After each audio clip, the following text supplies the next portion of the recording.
The world's most populous country, the world's fastest growing large economy, and it's not in your portfolio. India's stock market has doubled over the last 5 years, and in this episode, we're going to tell you how you can invest in it. Welcome to Get Started Investing, the show where we help your money go further.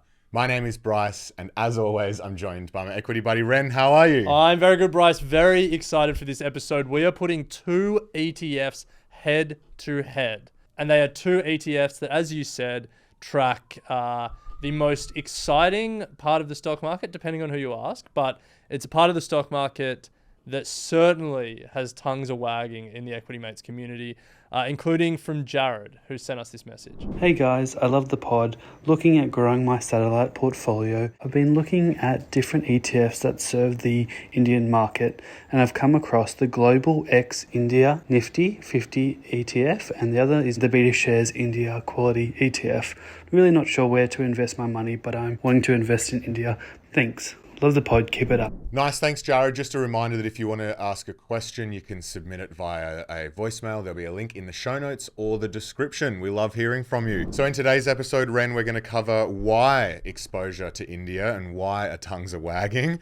We're going to put two popular India ETFs that are listed on the ASX side by side, and then see who comes out on top. Yeah, so let's start with why India. And look, I feel maybe I went too hard early by saying it's the most exciting part of the global share market, because there's a number of exciting parts, but it certainly has been one of the big economic stories of our time. And I think when we were younger, we lived through the China economic development story, and they took 1 billion people out of poverty. But really, the conversation and the focus in emerging markets has shifted to India. Yeah. And because we're seeing an economic transformation in front of our eyes. Big time. They're on track to be the world's third largest economy by 2027, passing Japan and Germany, only trailing US and China. We've had expert after expert come on and talk about the technological advancements that are going on there.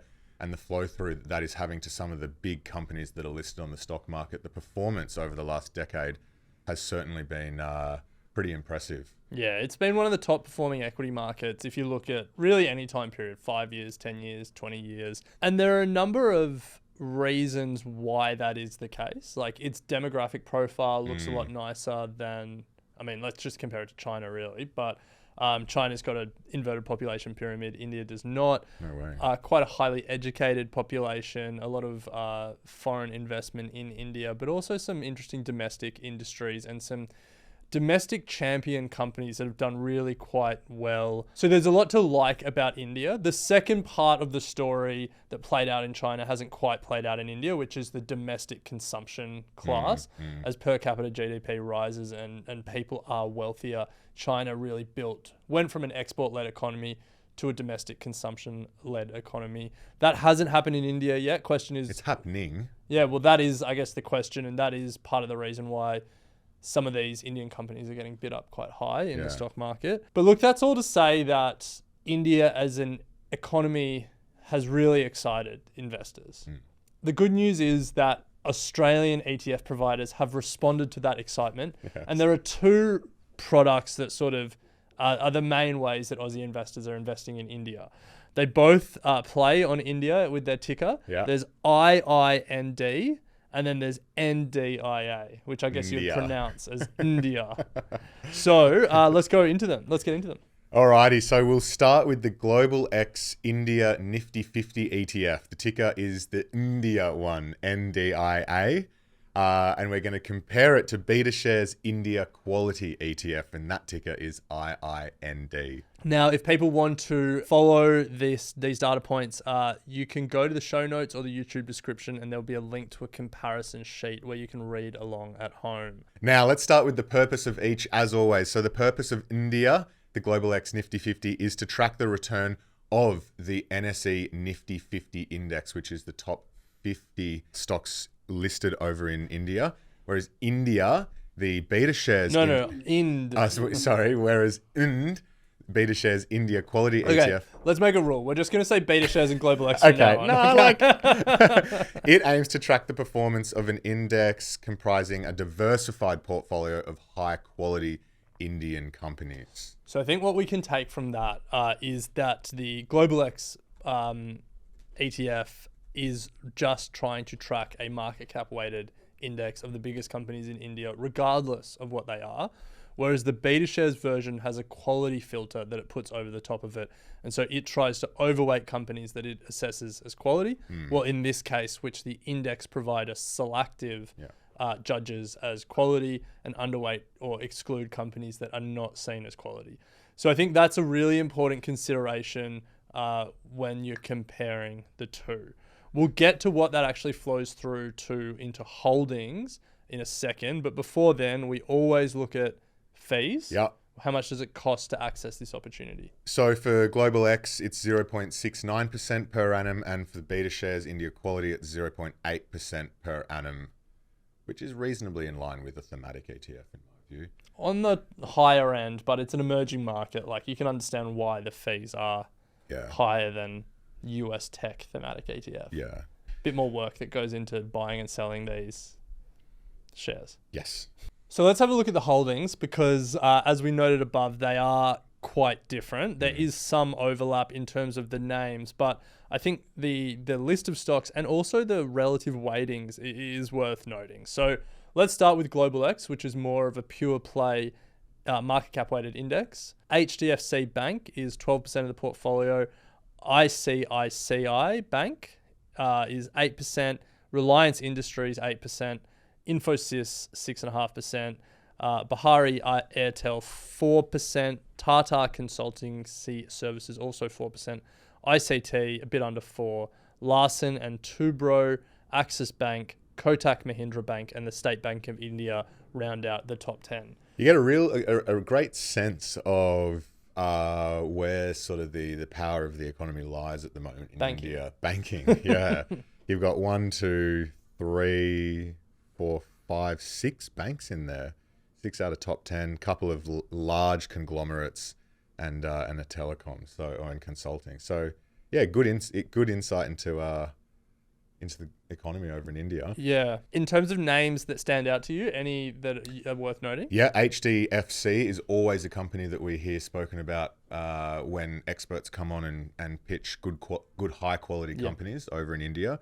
Infosys was one of my stocks picks of the year a couple of years ago when I was trying to pick on the back end of an incredible year for the Indian stock market. It's a huge consulting firm. Tata Consultancy, State Reliance, of course, has been in the news a lot. So definitely some big names there. So for me, Reliance is one that is worth paying attention to. It's like, it was an old school industrial conglomerate. The dad started it, then the two brothers fought over it. Mukesh Ambani won that fight.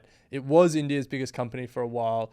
But they launched Reliance Jio, which is like a telco network. They started, I think, if it wasn't a dollar phone, it was like a very cheap phone. And they're really getting a lot of Indians who were previously, not connected to the internet. They're getting them online. And if you think about the development story that emerges when you get people online with a smartphone, it's pretty profound. All of a sudden they can be banked and they can access government services and they can start accessing credit lines, and they can become consumers as well. And so it's an interesting story that's playing out. I guess India is a country that skipped the desktop computer generation and has gone straight to smartphones. Yeah, I was over there I was in India for a while, more than a decade ago, and started to just see the very early grassroots of that, and it was wild how much of an impact it made on many communities. Yeah. So that's the Global X ETF, which, as we said, is more just a straight index tracking model. Then if we look at the beta shares holdings, now remember this has a quality filter put over the top of it. It's also worth noting Global X has 50 stocks. Beta shares has 30. Yeah. So it's more concentrated. But with that being said, the biggest positions aren't as meaty in the ETF. So Global X, HDFC Bank and ICICI Bank together were a bit over 20% of the ETF. It's not as consolidated with beta shares. We've got Infosys at 7.5%, the biggest holdings. Tata Consultancy 5.5%. ICICI Bank 5%. Kotak Mahindra Bank 5%. HDFC Bank 4.7%. Axis Bank 4.6%. Then we've got Mahindra and Mahindra. We haven't seen that yet in the other one. That's a car manufacturer. We've got Hindustan Unilever, 3.9%. That's the Indian subsidiary of the Unilever conglomerate. Bahari, Airtel, and then Trent, a fashion and lifestyle company. So in total, in that top 10, there's 3 in the beta shares that didn't appear in Global X. Yeah. Mahindra and Mahindra, Hindustan Unilever, and Trent. Yeah, in the top 10 at least. Yeah. But then on the flip side, if you look at the Global X ETF, there are 3 that don't appear in the beta shares top 10. And I think the one to note is, well, I was surprised that Reliance didn't make the top 10 of beta shares. Yeah. So you're right, Ren. Reliance does appear a little bit further down in the beta shares one, but there are 3 key factors that beta shares use to have this quality tilt. So they look for high profitability, they look for low leverage, and consistent earnings. So they don't want companies that are fluctuating one year and then not making money the other year, or companies that are have a whole heap of debt. Have a whole heap of debt on the balance sheet. So that's the lens that they take to build this ETF. Yeah, it is. It does make sense. I think this is actually just me completely speculating here, but Reliance has been criticised for its ties to the government. Yeah. And I think it's notable that one of the other companies in the top 10 in Global X that isn't in the beta shares one is the State Bank of India, which is often seen as a less quality institution in the business sense. Yes. Now, if we look at sector breakdown, as we've noted, obviously financials is a very large portion of both ETFs. For Global X, it makes up about 35% of the ETF. For beta shares, it's about 20%. And then you get access to things like information technology, consumer discretionary, energy, very similar weightings across both of those sectors in both, but large chunk in the financial sector. So you've probably got to understand what's going on in that space if you're taking positions in these ETFs to some degree. Now, Ren, how have they both performed? Similar. Nice. As you would expect. They both were launched in 2019. Since that time, beta shares has slightly edged Global X, 9.5% versus 8.95%. So call it 9.5 versus 9. They both underperformed the index as a whole, partially as a function of fees, I imagine. But I think the interesting thing is over different time periods, different ETFs have come out on top. So beta shares since inception has done better. But over the past 3 years, Global X has actually done better, 8.81% versus 7%. So I think they've moved in a similar direction, which is not surprising given they have similar holdings, and they're both trying to track the Indian economy. Beta shares has done slightly better over the longer term, but still 6 years, not a crazy length. But if we look at 3 years, Global X has done better. So for me, I think if we want to close it out by returning to Jared's question and thinking about how we get exposure to India in our portfolios, where would you start?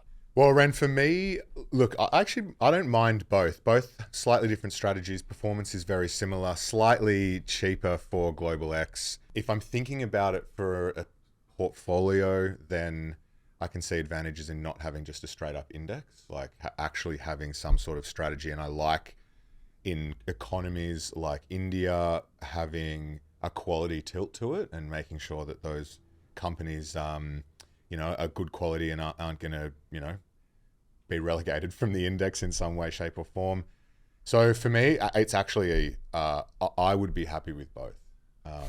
I know that doesn't answer the question, but like holdings, for me, it comes down to actually, you'd want to be, like the holdings are quite different in some way, shape or form. So it's kind of like probably doing a bit more analysis on, do I back in banking here?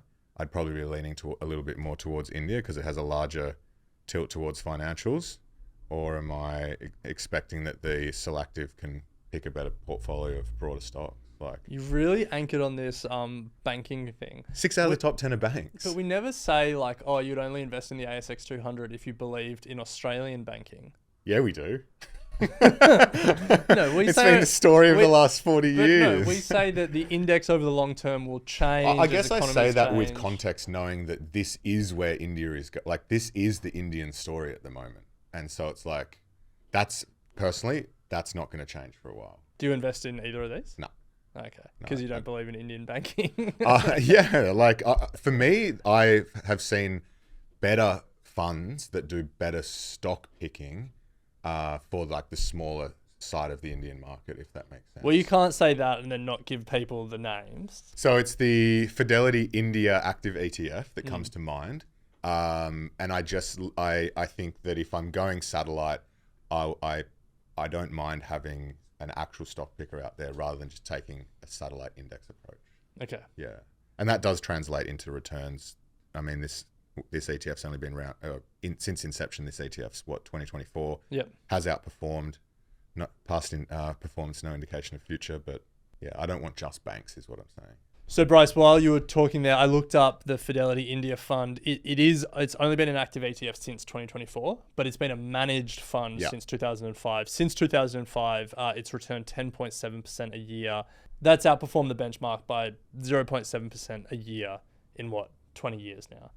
So that's what you would prefer. And I guess implicit in what you're saying there, you don't see India, any of these ETFs or this active ETF as a core, put it in the bottom drawer, set and forget holding? Not yet, no. The reason, I think, for everything that we said at the top about it being an emerging economy, there's still so many elements that can go into instability, and there's a lot that can go into the performance of these companies.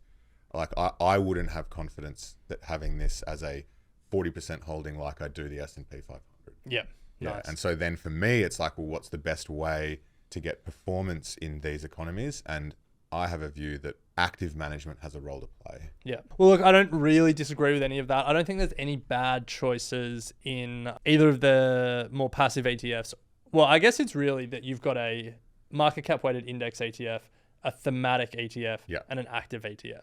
Yeah. So however you want to approach this market, you have choices in Australia, which is the great thing about investing in 2025.